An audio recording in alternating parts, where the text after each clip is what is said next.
في الوقت الحالي اي لاعب بيطرد من النادي الاهلي فهو عايز يروح نادي الزمالك، مفكر بكده ان هو هيغيظ جماهير النادي الاهلي. يا حبيبي انت عامل نادي الزمالك استبن ليه؟ اتفرج كده بقى على صالح جمعه وحسام حسن في اللقاء بتاعهم الاخير بيقول ايه عن النادي الاهلي وعن نادي الزمالك.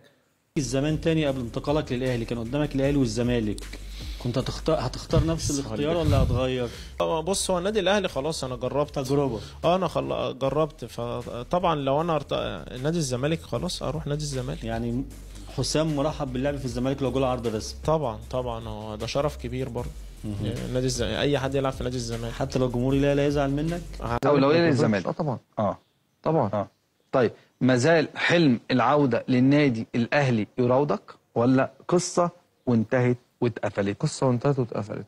انت بفكر كده بقى بالتصريحات بتاعتك ان انت بتغيظ جماهير النادي الاهلي وبتكسب محبه جماهير نادي الزمالك. حابب اقول لك يا حبيبي، في مثل بيقول لك يا حبيبي لو كان في الخير ما كانش رماد طير. يعني انت لو كنت موهوب وكنت فدت النادي الاهلي عمر النادي الاهلي ما هيفرط فيه. فانت جيت النادي الاهلي وما نفعتش في النادي الاهلي لان انت مهاجم على قدك. وبالنسبه بقى لصالح جمعه، فصالح جمعه اكتر لاعب خد فرص في النادي الاهلي علشان موهبته وعلشان ان هو لاعب كويس، انما النادي الاهلي حاطط سيستم واي لاعب لازم يمشي عليه. وصالح جمعه خد فرص كتير، ففي داهيه صالح جمعه وحسام حسن، الاثنين مش هينفعوا النادي الاهلي. وبعد ما مشيوا شوف كميه البطولات اللي خدها النادي الاهلي. النادي الاهلي ما بيبكيش على اي حد، واللي النادي الاهلي بيشوطه برجله عمره ما هيرجعه النادي الاهلي تاني. وحاب اقول لك يا حسام يا حسن، افتكر كده انت مضيت فين؟ انت مضيت في اجنس عربيات، وكان نفسك وحلمك الوحيد ان انت تلعب في النادي الاهلي، بس انت ما نفعتش.